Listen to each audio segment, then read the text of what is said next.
est dans Siman Tav Kuf Samech Aleph, donc l'article 561 de Shulchan Aruch Or HaHaim, sur la suite donc des lois qui concernent le deuil de Yerushalayim. Et le titre c'est Din Aro et Are Yehuda Yerushalayim Ve'amigdash Bechorbanan.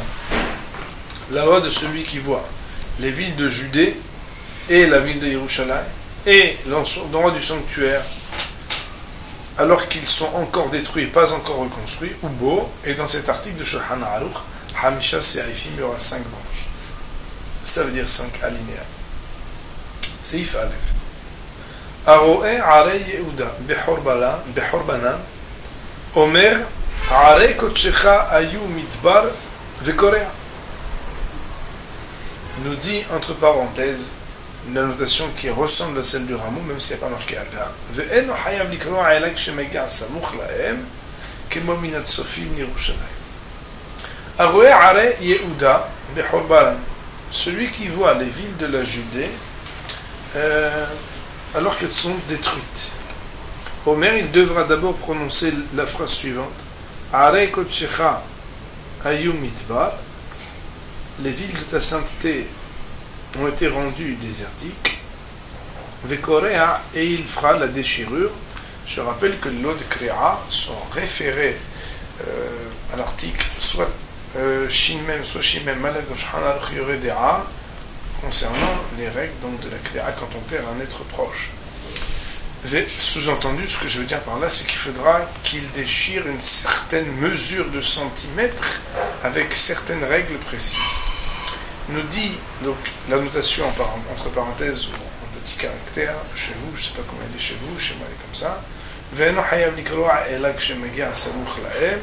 mais il ne sera tenu de déchirer son vêtement que lorsqu'il arrivera proche de ces villes de la Judée. Ça veut dire c'est pas quand il est à 200 km mais qu'il est dans un hélicoptère ou qu'il est très loin. Kebo minat Sofim Yerushalayim, comme par exemple à partir du moment où on arrive à Tsofim. Tsofim, le mot litzpot veut dire visionner. Tsofim, c'est des lieux desquels on a une sorte de panorama pour pouvoir voir. Le mot tsaf veut dire surplomber, flotter. Voir Minat Sofim, c'est d'un endroit où on arrive, même si on n'est pas encore tout à fait là, à avoir une vision panoramique sur ces villes de Judée.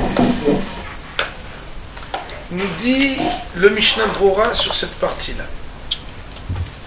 Are Yehuda Velo Are Israël. Vous savez qu'après le schisme, le fameux schisme de l'époque où Am Israël s'est scindé en deux, il y avait le royaume de Judée et le royaume d'Israël. Alors il y a eu ce qu'on appelle la Judée, qui était une sorte de royaume indépendant, et il y avait Israël.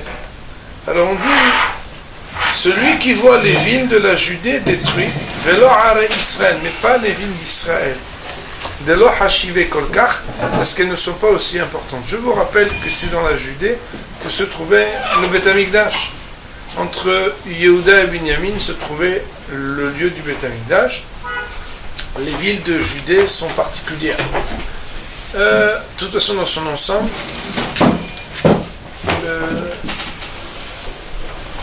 le terme Yehuda, c'est un terme qui représente les Juifs dans leur globalité. C'est le terme générique pour dire Juif. On ne dit pas Issachari, on dit Juif, Judéen, Juda. Donc de toute façon, il y a une importance particulière. Mishnah Brora nous dit même si les Juifs sont encore installés dedans,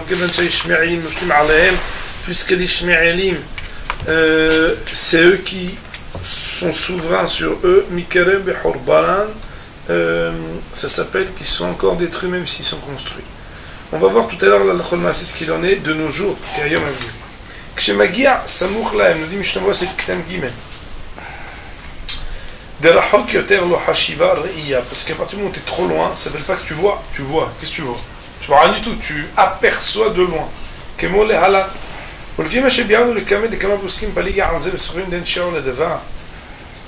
Mais du fait que, plus loin nous allons expliquer que plusieurs décisionnaires ne sont pas d'accord là-dessus et tiennent l'opinion qu'il n'y a pas de mesure à cela. c'est-à-dire à cette vision panoramique. Et là, mais quel que soit l'endroit où ils se trouvent, s'ils voient, alors ils sont tenus de déchirer leurs vêtements. Ou haddin, ce sera la même loi concernant notre sujet. Autrement dit, de la même manière que quand on va parler de l'endroit du Beth Amikdash lui-même, il faudra honorer les décisionnaires qui diront que même de loin tu déchires, à du moment où tu aperçois, alors il en serait de même ici aussi. Nous ramène ici les décisionnaires, la halakha ou le maaseh, concernant ce que nous on doit savoir. Nous on doit savoir est-ce que oui ou non, on doit aujourd'hui, de nos jours, donc, se déchirer les vêtements lorsqu'on va en Judée, donc, et qu'on voit le Horba. Alors il y a marqué, Af Shemei Karadin, je vous lis les poskim qui sont ramenés ici.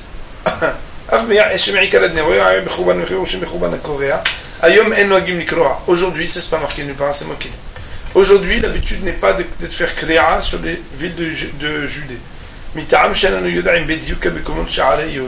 Parce qu'on ne sait pas délimiter exactement, donc avec exactitude, quelles étaient les limites et les frontières des villes de Judée. Le maaseh, ici, on ajoute encore une autre ta'am, c'est que, étant donné qu'aujourd'hui les villes de Judée sont sous souveraineté non plus des Shmerelim mais des Bnei Israël, alors c'est une raison supplémentaire pour alléger cette règle de Kriya et donc s'appuyer sur ceux qui disent qu'on n'a pas besoin de se déchirer un vêtement. Autrement dit, la halakha ou le maaseh, le minhag, c'est de ne pas se déchirer le vêtement lorsqu'on aperçoit, lorsqu'on voit des villes de Judée aujourd'hui de nos jours. סעיף ב' הרואה ירושלים בחורבנה אומר ציון הייתה מדבר שממה כשרואה בית המקדש אומר בית מקדשם ותפארתנו אשר על הלוחה est marqué chez vous על הלוחה ou היללוחה בו אבותינו היה לשרפת אש וכל מחמדנו היה לחרבה וקורע לחורבה est marqué non c'est quasiment לחורבה pardon Vekorea. On va traduire progressivement parce qu'il est un peu long ce sérif. Celui qui voit Yerushalayim alors qu'elle est encore détruite, ça veut dire qu'elle n'est pas encore reconstruite. Omer, il devra prononcer la phrase suivante. Vous avez le droit et même le devoir de me reprendre si, comme je n'ai pas un texte ponctué, que c'est des psukim du Navi. Donc il doit dire Tzion Haïta Midbar Shemama. Voici que Tzion, donc Yerushalayim, est devenu Midbar Shemama. Le mot Tzion, comme vous savez, il renvoie à la Metsuyano de Yerushalayim, à l'excellence de Yerushalayim. Et quand on dit Tzion Haïta Midbar Shemama, c'est pour montrer que ce qui était, ce qui était, en avion, ce qui était Tzion, ce qui était la ville de l'excellence, est devenu Shemama, donc est devenu un désert.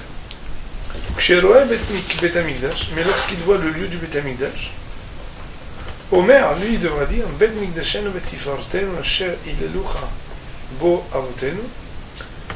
Donc, le lieu de ta sainteté et de ta splendeur, pour lequel t'avais loué nos ancêtres, Ayal Isrefat Esh, a été rendu brûlé, donc consumé par le feu. Le Hol Mahamadenu Ayal Horba. Et tout ce qui était le plus désirable et le plus choyé pour nous est devenu une ruine. Vekorea, et il devra déchirer son vêtement. Si on voit les mots du Shulchan Aruch, on se rend compte qu'il y a une créa pour les deux choses a priori. Ou bien, c'est qu'on met en facteur, mais que même s'il ne voyait que Yerushalayim, il devrait être Korea. Et s'il voyait le Bet Amikdash, alors il serait Korea. On va voir que ça aura des incidences dans la ce qu'on est en train de dire. C'est que si la personne est déjà entrée à Yerushalayim et sait qu'elle va aller jusqu'à presque l'endroit de Mikdash, alors est-ce qu'elle doit faire une créa une fois, est-ce qu'elle fait une créa deux fois?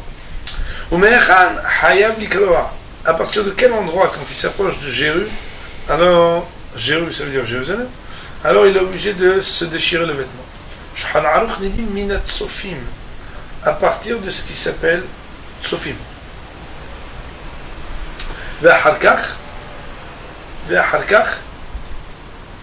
Et après cela, Kshir'e Amikdash Korea. Kera Aher. Et ensuite, lorsqu'il verra l'endroit du Beth Amikdash, il déchirera une autre déchirure. Autrement dit, Shulchan Aruch répond à notre question en disant, première déchirure quand tu es à Tzofim, deuxième déchirure quand tu arrives au Mikdash. C'est quoi une kri'a? C'est tefar. Tefar, ça veut dire entre 8 et 10 cm. Donc ça veut dire qu'il faut prendre son vêtement et déchirer. Ve'im ba derech hamidbar, mais s'il vient d'un endroit désertique, shazwa mikdash tehila, ça veut dire par exemple qu'il viendrait Bikarat Yarden ou quoi, ça veut dire qu'il arrive par derrière le temple et il ne voit pas d'abord Jéru avant de voir le Mikdash.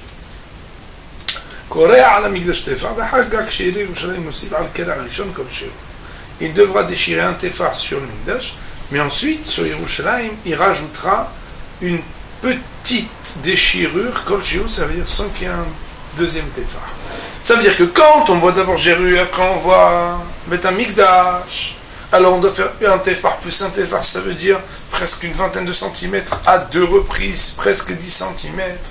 Alors que quand on commence par Beth Amikdash, et qu'après Behemet, on a la vision de Yerushalayim, quand par exemple on rentre par derrière Yerushalayim, alors dans un cas pareil, on fera un tefar pour Beth Amikdash, et on rajoutera Chol Shehu, une toute petite mesure symbolique pour dire qu'on a aussi déchiré pour Yerushalayim. L'idée c'est que cela va en gradation. C'est que la kri'a, pour quelque chose de grave, c'est une kri'a, on doit déchirer. Mais la kri'a pour quelque chose d'encore plus grave, fait que tu ne peux rien utiliser de la première déchirure pour déchirer, pour te dire que tu as déjà déchiré, tu dois redéchirer encore un tefar, comme si tu apprenais une deuxième nouvelle très grave. Mais si tu as déjà déchiré pour le plus grave, après, il te suffira d'ajouter à ce tefar, à cette dizaine de centimètres, quelques centimètres sans une dizaine, pour pouvoir être yotse yedekli'a. C'est les mêmes lois qu'on apprend quand on a bar minan, Dieu nous préserve, une nouvelle et une mauvaise nouvelle, ça veut dire une mauvaise nouvelle et une pire nouvelle, une derrière l'autre. Alors, est-ce qu'on doit déchirer deux fois? Ça dépendra si on a déchiré, par exemple, sur un parent, bar minan, et qu'après ça doit être sur un frère ou quoi. Alors on pourra aussi ajouter Kol Shehu dans certaines situations, plutôt que d'avoir à faire deux déchirures, si ce n'est que comme on le sait ou comme vous le savez, ou sinon sachez-le, il y a une différence entre Korea pour des parents qu'on le fait du côté du cœur côté gauche, alors que pour les autres, on ne le fait pas du côté gauche, on le fait du côté droit. Non, Dayal et Tzara, Besha'ata, c'est des dynimes qu'on apprend quand il faut les apprendre. Seif Bet, Seif Katan Dalet dans Mishnah Berurah. Aroé Yerushalayim, Yesh Kadvu, il y en a qui ont écrit chez Mistabra que ce serait logique, chez Yom Sheroy Adam Tehila Yerushalayim B'Horbana, que la première fois qu'un homme il voit Yerushalayim détruite, par exemple quelqu'un qui vient d'Eretz Israël, c'est la première fois qu'il voit les ruines de Jéru, chez Yesor Oto Ayom Kulo Bebasar Veyaï, qu'il s'interdise toute cette journée de boire du vin, enfin dans l'ordre de manger de la viande et boire du vin. C'est Ketan Hey, Bet Amikdash, le lieu du Bet Amikdash. Vanichnas Ata le Makom Mikdash Hayav Karet. Mais celui qui rentre de nos jours dans l'enceinte du lieu où il y avait le Bet Amikdash, il est passible d'excommunication. Chez Kullanu Tme'e Metim, parce qu'on est tous rendus impurs par ce qu'on appelle l'impureté des morts. Alors que la Kedusha Rishona, c'est-à-dire la première sanctification du temple, a eu une valeur de sanctification autant ponctuelle qu'éternelle. Et rien d'écouter à la Chod Zvahim Perek Ashohet Ve Ama'ala, Ama'ale, je crois. Ama'ale, Mashkital Moucham Yadze. Et regardez dans le livre d'écouter à la Chod, en réalité, il faut savoir qu'Havetz Chaim, il a écrit un livre qui s'appelle l'écouter à la Chod sur beaucoup de Masertot. Et il regarde là-bas dans ce livre sur Zvahim, où j'ai écrit là-bas des choses sur ce sujet, c'est-à-dire de celui qui rentre dans le Makom HaMikdash de nos jours. Alors, juste là, on va essayer de ramener ici Isur Mukhlat Bizmanenu Leikanes Lechol Shetach Harabait. De nos jours, il est strictement interdit, formellement interdit d'entrer dans l'enceinte de ce qu'on appelle en français le mont du temple. Rien n'a sur la tous, mais à l'Harabait. On n'a pas non plus de survoler en avion, en hélicoptère, au-dessus de Harabait. On n'a pas le droit non plus d'envoyer même un non-juif là-bas.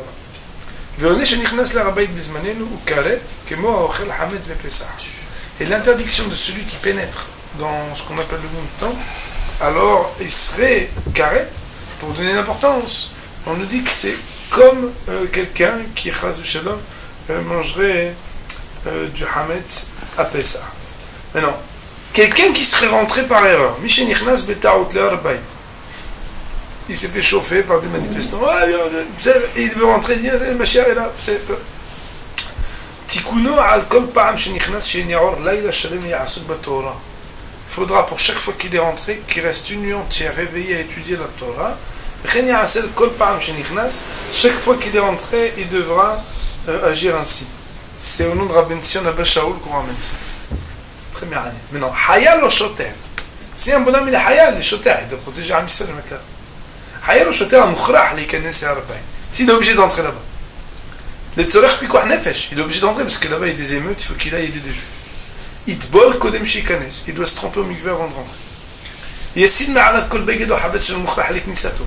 Tout ce qu'il n'est pas obligé de prendre avec lui, il enlève. Par exemple, arnaque, sharon, kadome. Il enlève toutes les choses qui ne sont pas essentielles à son intervention. De la filou talit katan, et même ce talit katan, il enlèvera. Il faudra qu'il se tonde donc les cheveux beta, l'ifne chez Ikanes avant qu'il entre et qu'il pénètre là-bas. Bien entendu, il y a des exceptions faites, des péotes, qu'on n'a pas le droit de tondre. Le reste, il faut qu'il le tonde avec une lame. Et dès qu'il termine, il faut qu'il sorte en courant immédiatement du lieu de Harbaït. Maintenant, Hayal Lévi, c'est plus compliqué quand il s'agit d'un soldat qui est Lévi. Hayal Oshoter chez Lévi, un soldat ou un policier qui est Lévi. Et il est obligé de rester à côté d'une des portes de Harbaït. Il y en a qui disent qu'il n'a pas le droit de s'endormir, puisque à l'époque il faisait partie des gardiens du temple. Et Béhémet, celui qui était à la porte, gardien du temple, ne peut pas s'endormir du tout.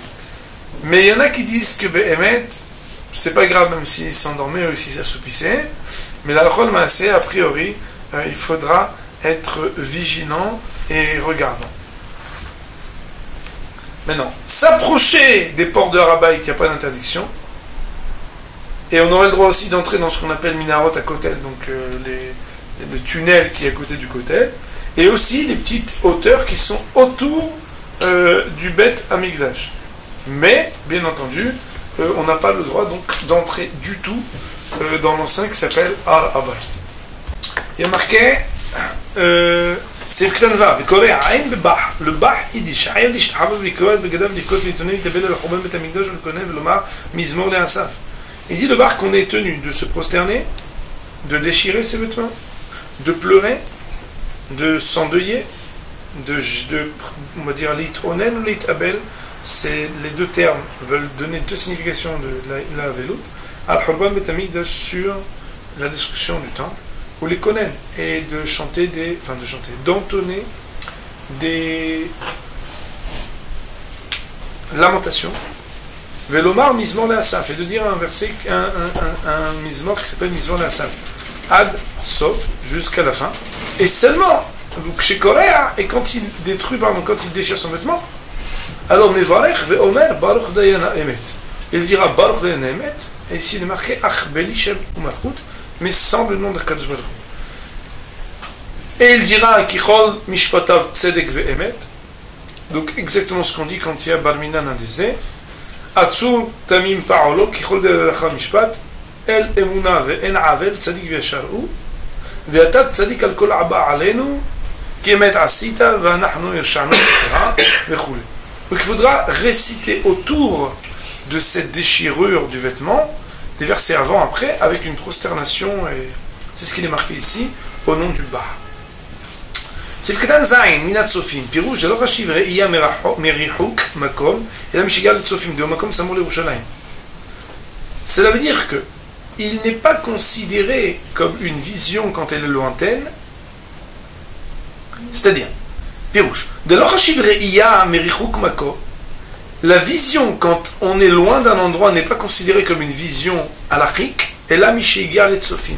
Mais à partir du moment où il est arrivé à un point de vision où il aperçoit clairement Deo Makom Samoul Yerushalayim, qui est proche d'Yerushalayim.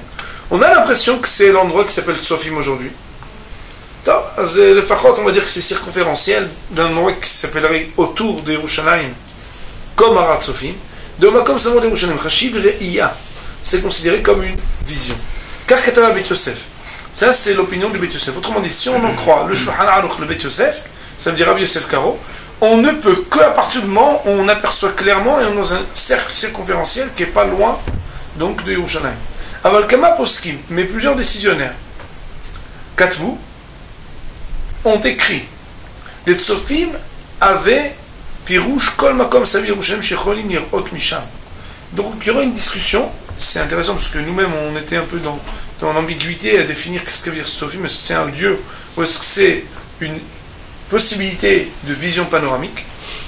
Alors on dit, il y a plusieurs décisionnaires qui disent que Tsofim c'est quoi?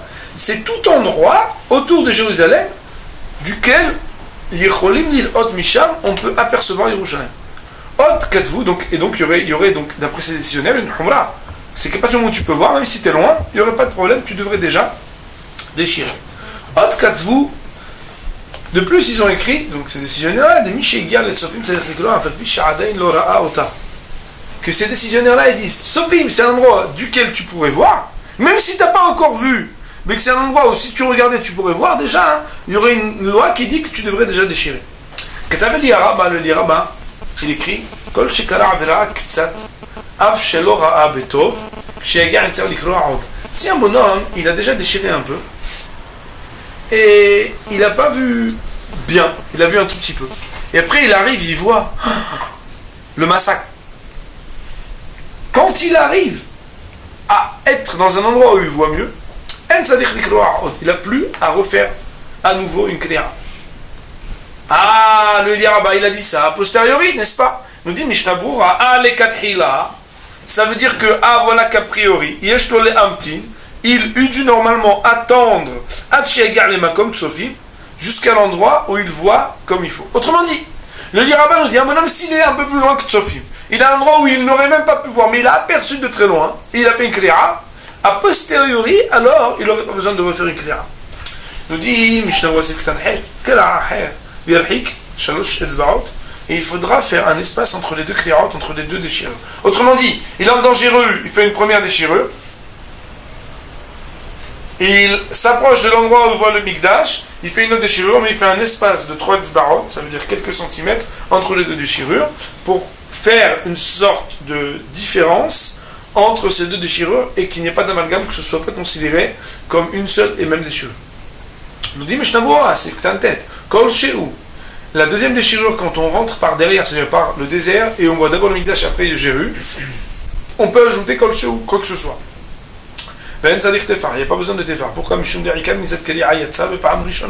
Parce que l'essentiel de la misette de la déchirure, il a été acquitté par la première fois chez Mina Mikdash, qui était la déchirure d'abord le Mikdash, et Kdushata Yotem Yerushalayim, que sa sainteté elle est plus grande que celle de Jéru. Et elle est inclue dans la sainteté donc de Bet Hamikdash. Seif Gimel dans Shulchan Aruch. Alors, Mishnah Berurah nous dit, pardon, excusez-moi. Shulchan Aruch Seif Gimel. Im kara al chad ma'arei Yehuda eno choser v'koreach kshe'yir'eh sha'ar harei Yehuda chutz Yerushalayim. Si un bonhomme il a vu une des villes de Judée sur laquelle il a déchiré son vêtement, il ne recommence pas à déchirer lorsqu'il verra une autre ville de la Judée, Chutz Yerushalayim, exception faite de Yerushalayim qui fait partie aussi de la Judée, chez Choser de Korea Alea, qui il reviendra à déchirer Kera Aher, une autre déchirure, Mifne Atzmo, qui sera distinct. Mais Gara Yerushalayim, par contre, s'il a commencé par faire la déchirure sur Yerushalayim, Enser Likroa Al-Sh'ar Arei Yehuda, il n'aurait pas à faire de déchirure sur les autres villes de la Judée.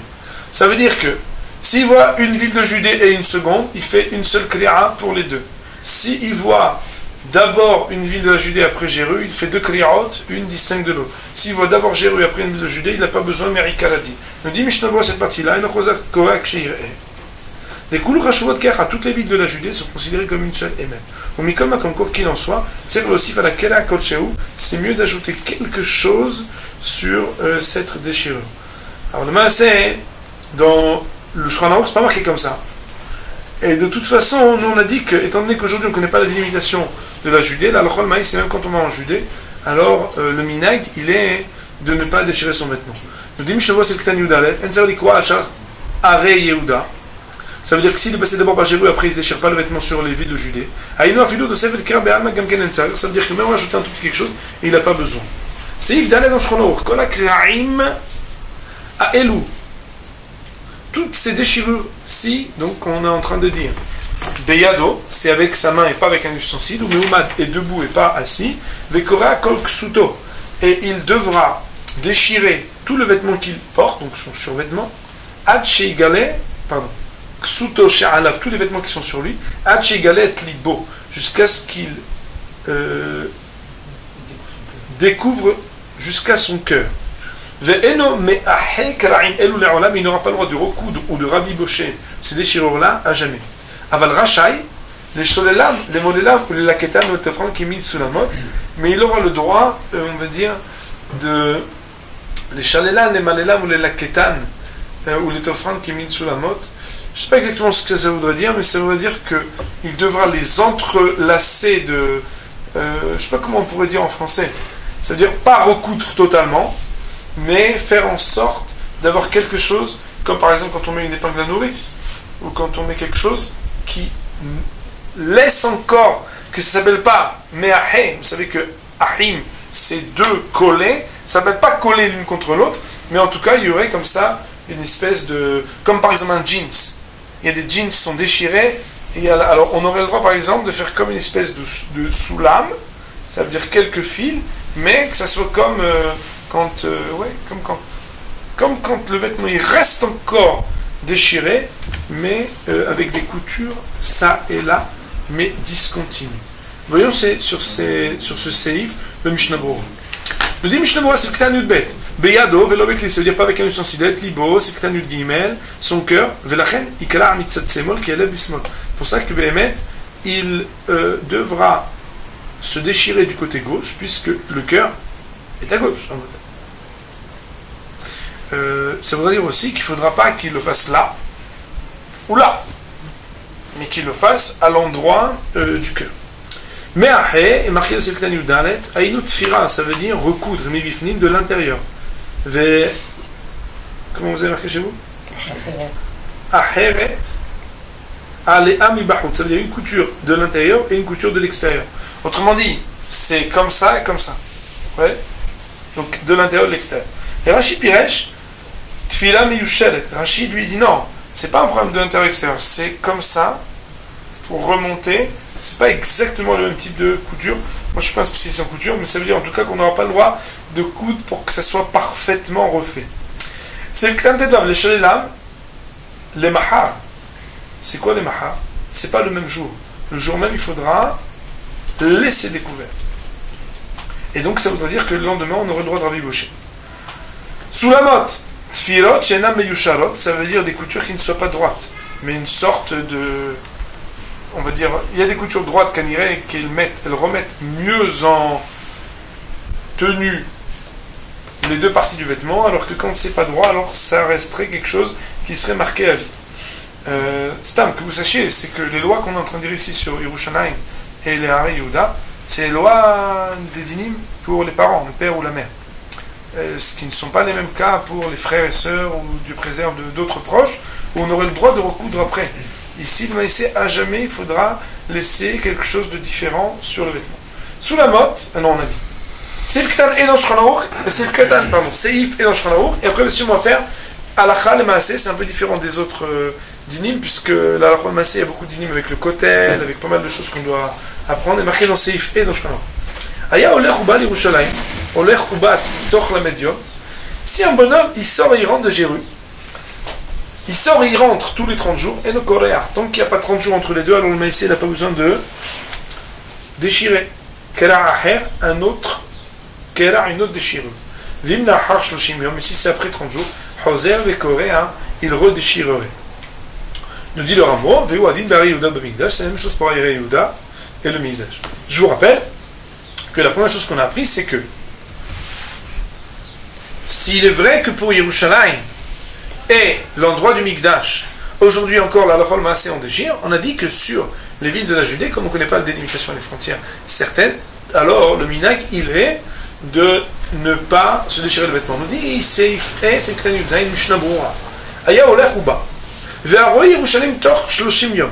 Celui qui voit Yerushalayim durant les 30 jours. Afapi chez l'Okara, même si un bonhomme, il n'avait pas déchiré alors qu'il aurait dû. Comme par exemple quelqu'un qui habite Jéru, il n'aura pas d'obligation, malgré tout, de se déchirer le vêtement sur les villes de Yerushalayim.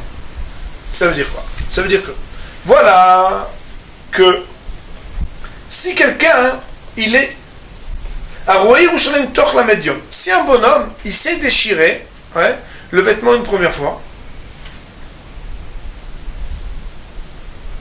et il habite Yerushalayim, cette personne-là, il ne va pas se déchirer le vêtement tous les jours, parce qu'on a dit qu'un bonhomme, il est à Jéru, il est resté à Jéru.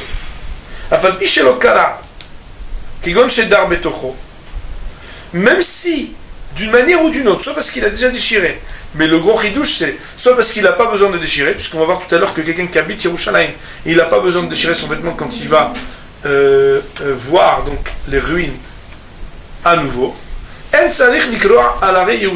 Si cette personne-là, il part dans les villes de Judée, alors il n'aura pas besoin non plus de se déchirer son vêtement. Si ce n'est dans un cas où il n'a pas vu les villes de Judée pendant 30 jours. Ou celui qui est né à Yerushalayim, même s'il a grandi, et que le Maaseh, ça fait des années déjà, alors moi j'ai ici en bas, c'est une erreur. Il n'a pas besoin de déchirer son vêtement. Pourquoi? Puisque quand il était enfant, il est patour. Kaniré, on va apprendre certainement que les enfants sont patours de Kléa, parce que les minagés à Velout n'incombent pas aux enfants comme ils incombent sur les adultes. Alors, comme ils font des erreurs, 2 erreurs de suite. Alors. Et quand il grandit, le Maaseh, il n'a pas besoin de se déchirer. Puisque Behemet, il a vu Yerushalayim durant les 30 jours. Ça veut dire quoi? C'est un petit peu complexe, parce qu'ici on a mélangé plusieurs choses dans la halakha, mais ici on va faire un petit résumé de façon à la halakha maaseh. Un bonhomme qui n'a pas vu Yerushalayim pendant 30 jours, alors il doit faire une kriya. Un bonhomme qui a vu Yerushalayim pendant 30 jours, alors il n'a pas besoin de faire kriya. Un bonhomme qui habite Yerushalayim, on va voir que le fait qu'il habite Yerushalayim, il ne va pas faire kriya tous les jours. Donc le maïs, c'est s'il habite Yerushalayim, alors il n'a pas besoin de se faire la kriya. Et si quelqu'un il a grandi à Yerushalayim, alors même quand il est adulte, il n'aura pas besoin de faire la kriya. Maintenant nous allons passer B'Hashem au dinim, la halakha ou le maaseh de tout ce siman, pour que B'Hashem on sache exactement ce qu'il en va des dinim quand on s'approche du kotel, qu'on s'approche du Mikdash, ou quand on va en Judée. Donc la halakha ou le maaseh pour siman Tav Kuf Samech Aleph, des lois qui concernent tout ce qui fait les déchirures des vêtements quand on voit les villes de Judée, Yerushalayim ou le lieu du Beth Amikdash. Donc, d'après la stricture là, nous avons dit que même si Shulchan il parle des villes de Judée, aujourd'hui comme on ne connaît pas les délimitations et les frontières, alors on ne se déchire pas le vêtement, parce que c'est pas exactement. De plus, Mishnah Brura, non, il est ramené ici qu'étant donné qu'aujourd'hui, c'est malgré tout sous la souveraineté des Bnei Israël et pas des Ishmaélim, comme c'était le cas à l'époque, par exemple, Shulchan Aruch, alors il y aurait encore plus à tendre pour être Mekel, et donc à renforcer le minag de ne pas se déchirer le vêtement quand on voit les villes de Judée. Quand on voit l'endroit du Beth Amikdash, ça veut dire, dès qu'on aperçoit une espèce de dôme qui est à la place où le Beth Amikdash aurait dû être, ce qu'on appelle en français le mont du Temple, ou bien quand on voit le Kotel Ma'aravi, on est obligé de déchirer son vêtement du côté gauche sur le cœur, debout, pas à l'aide d'un instrument, mais avec sa main. Alors on peut encocher, mais ensuite le faire avec sa main. Et on n'a pas à, on va dire, recoudre parfaitement ce vêtement qu'on aura défait. Le maaseh, la halakha maaseh, on a le minhag. Il nous a ramené ici Rav Shlomo Zalman Auerbach. On a le minhag uniquement de déchirer le survêtement et pas le sous-vêtement jusqu'à dévoiler son cœur. Ça veut dire qu'on est permissif là-dessus. Maintenant, tout chaque fois qu'il y a 30 jours qui sont passés, qu'on n'a pas vu l'endroit du Mikdash, on est obligé de recommencer à se déchirer le vêtement quand on le revoit. Quelqu'un qui habite Yerushalayim et qui n'a pas vu l'endroit du Beth Amikdash, il y en a qui disent qu'on doit se déchirer, il y en a qui disent qu'on ne doit pas. Et là-bas, ici, on peut être Mekel. Celui qui veut être Mekel n'est pas déchiré, alors il a sur qui s'appuyer. Celui qui est né à Yerushalayim, même quand il devient adulte, il n'a pas à se déchirer le vêtement, sauf s'il a laissé Yerushalayim pendant 30 jours. Et à ce moment-là, les Maaseh, il devra se déchirer le vêtement. Les femmes sont aussi Hayavot de Kriya, mais les enfants ne sont pas Hayavim de Kriya. Bien entendu, les femmes devront honorer les règles de Tsniaout, de savoir faire une Kriya qui soit discrète, et pour honorer donc les règles de la pudeur, pas moins que cette halakha du Shulchan Aruch. Un aveugle qui va au Kotel ou qui va voir Yerushalayim, il n'a pas l'obligation de Kriya. C'est ramené au nom du Tzitz Eliezer, du Chazon Ovadia, ça veut dire donc du Rav Waldenberg et du Rav Ovadia Yosef, dans la mesure où a priori c'est Aroé, c'est quelque chose qui dépend de la vision, et donc comme lui il ne peut pas le voir, il n'a pas d'obligation de Kriya. Si quelqu'un se rend au Makom Amikdash, donc au Kotel, le Shabbat, alors lui, Shabbat, il n'est pas obligé de faire la Kriya. C'est pire que ça, c'est qu'il n'a pas le droit de faire de Kriya. Mais est-ce qu'à Motzei Shabbat de faire la Kriya? Non. Même après Shabbat, il ne fera pas de Kriya. Si un homme vient à Holam Moed, donc par exemple au Kotel, et que ça fait plus que 30 jours qu'il n'a pas vu le Mikdash, il y en a qui disent qu'il faut qu'il déchire, et il y en a qui disent qu'il ne faut pas qu'il déchire. Dans le Chol Maaseh, on est noé que même s'il vient à Holam Moed, alors il ne déchirera pas son vêtement. Celui qui vient la veille de Shabbat ou de Yom Tov après Chatzot, en l'occurrence, par exemple, il vient, il est déjà beau gosse pour Shabbat, il est bien habillé. Alors lui, même si Be'emet, il y en a qui disent qu'il ne faudrait pas qu'il déchire son vêtement, parce que la veille du Shabbat après Chatzot, c'est déjà l'ambiance shabbatique et qu'on pourrait être permissif. La Chol Maaseh, il faudrait a priori qu'il déchire son vêtement. C'est ramené du Igrot Moshe, donc de Rav Moshe Feinstein, du Chazon Ish et du Rav Moshe Sternbuch, Shlita. Des jours où on ne dit pas Tachanoun, Rav Shlomo Zalman Auerbach, il a dit qu'il a vu que les gens ne font pas Kriya quand ils vont après 30 jours. Ça ne veut pas dire qu'il faut faire coïncider qu'on aille après 30 jours d'absence au Kotel, un jour où on ne dit pas Tachanoun.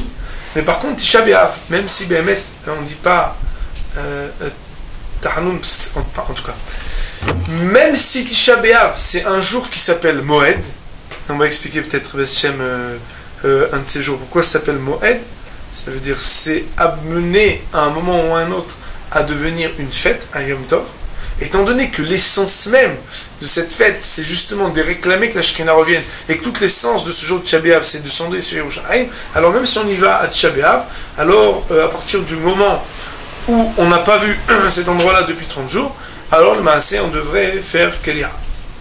Est-ce que le Maaseh, on a le droit ou non de faire acquérir par un Kinyan Souda, par une acquisition à l'aide d'une espèce de mouchoir, son vêtement? Ça veut dire que par exemple, moi je viens et puis je dis voilà, est-ce que tu veux bien avec, si c'était par exemple un mouchoir, bien voilà, on va faire un kinyan que toi tu vas acquérir mon vêtement et tu me le prêtes. Et comme ça, puisqu'il ne m'appartient pas, alors j'ai pas l'obligation de faire la kriya. Alors le Rav ici nous ramène dans beaucoup de poskim que la Chol Maaseh, que ce soit le Rav Moshe Sternbuch, le Rav Benson Abba Shaul, ils disent que c'est pas bien de faire comme ça dans la Chol Maaseh. Un homme qui doit faire kriya, il doit faire kriya. On a parlé du fait qu'on n'a pas le droit de rentrer dans l'enceinte de ce qui s'appelle le mont du Temple, ni à pied, ni même de survoler en avion ou en hélicoptère, même d'envoyer un non-juif en notre nom, et que celui qui rentre aujourd'hui, il est Chayav Karet, exactement comme si c'était quelqu'un qui mangeait du Hametz, ça fait ça. Si quelqu'un, on a dit, il est rentré par mégarde, on a dit que chaque fois qu'il est rentré, il faudrait qu'une nuit entière, il étudie la Torah, réveillé, pour, on va dire, faire le tikkun de ce qu'il a fait d'entrée. On avait ramené que ça, c'était ramené au Dura Ben Sion à Bashaou. On avait dit que si un soldat ou un policier, il doit rentrer, il est obligé. Alors, a priori, s'il est prévenu, il faudrait qu'il se trempe au migué, qu'il enlève tout ce qui n'est pas indispensable pour son entrée là-bas, même s'il doit Béhémet faire un service, est que il se tonde la tête, à part là où il a donc les péotes, c'est-à-dire les péotes, ça veut dire les papillotes longues, ça veut dire les lieux qui sont interdits au rasage, et immédiatement quand il termine, il faudra qu'il sorte. Si quelqu'un est lévi, alors on avait dit qu'en plus de cela, même s'il doit garder juste les portes, il y aura un problème, c'est qu'il faudra faire très attention a priori à ne pas s'endormir et à s'assoupir du tout. Il n'y aurait pas d'interdit par contre de s'approcher des portes de ce qui s'appelle le mont du temple, mais bien entendu à condition de ne pas y pénétrer, et de même donc il y aura le droit, on aura le droit d'aller même dans Minarot HaKotel, dans tous les lieux qui se rapprochent du temple, du moment qu'on n'est pas là où il y avait le temple. Est-ce qu'on a le droit de mettre ses doigts entre les pierres du kotel et s'approcher totalement, donc se pencher, se coller contre le kotel? Alors il y en a qui disent qu'on n'aurait pas le droit, parce que les pierres, elles ont une sainteté comme si c'était le temple, ou en tout cas la montagne du temple elle-même. Mais Béhémet, la halakha ou le maaseh, il n'y aurait pas d'interdit de mettre donc ses doigts entre les pierres du kotel. Mais Béhémet, celui qui veut être mahmir, il peut être mahmir, mais on ne peut rien dire à celui qui se le permet. Ségoula nifléa, une très grande ségoula, c'est d'écrire un petit pétek et de le mettre à l'intérieur du kotel. Alors on ramène ici, très intéressant, c'est que c'est pas stam, c'est que le roi Himad Kadosh, une fois il avait donné un pétek à son élève pour le mettre entre les pierres du kotel, et alors cela amenait une ségoula, donc cela amenait une parnassa, parce qu'il a mis là-bas un pétek. Donc peut-être ça peut encourager, quand on cherche du travail, quand on veut gagner, c'est ma'anien de savoir que mettre un pétek, c'est quelque chose qui est rapporté dans Hazar. Est-ce qu'on a le droit de manger, de boire ou de fumer quand on est sur l'esplanade du kotel? Il serait interdit de manger et de boire quand on est donc sur l'esplanade du kotel, comme si on était dans une synagogue. Et de la même manière, celui qui ne fume pas dans une synagogue, c'est pas chaud qu'on ne fume pas dans une synagogue, il ne faudra pas qu'il fume là-bas non plus. Est-ce qu'on a le droit d'entrer, quand on est soldat, avec une arme au kotel? Alors, oui, on aura le droit, mais il faudra le cacher. Par contre, si il n'a pas de choix parce qu'il ne peut pas le cacher, pour des raisons des fois de sécurité, il est obligé de montrer, alors il aura le droit donc de rentrer là-bas. C'est comme ça que Rav Yosef a tranché la halakha. Celui qui étudie la Torah au kotel, c'est un lieu de prière, c'est un lieu d'étude, faire un petit shiao, alors il ne faudra pas qu'il ait des signes d'aisance qui devraient être normalement proscrits dans une synagogue. Notamment le fait de mettre un pied sur l'autre comme s'il était dans un petit café ou quoi. Alors demain, il ne faudra pas qu'il le fasse, parce que dans une synagogue, dans un Bété-Midrash, il ne faudrait pas non plus qu'il le fasse. Une femme qui est nida, ou bien qui a la toumat yoledet, ça veut dire qu'elle vient d'enfanter, et que donc elle est dans une indisposition qui succède à la naissance, alors elle aura le droit aussi, alors qu'elle ne s'est pas encore trompée, d'entrer là-bas au kotel pour faire des tfilotes. Enfin, si quelqu'un il veut frapper un petit coup, personne n'a vu, avec un tout petit marteau pour prendre un petit peu du mur du kotel pour le ramener je sais pas où, chez lui à la maison, alors le massé sera interdit. Par contre, celui qui veut prendre des petites verdures qui sont entre les pierres du kotel, parce qu'il y en a qui veulent les utiliser en ségoula, alors il aura sur qui s'appuyer pour le faire, même si ça ne serait pas, on va dire, le plus recommandé. Pour les dîmes, Siman Taf, Samech Aleph, la halakha, le maaseh, on va dire Baruch Adonai Le'olam, Amen ve'amen.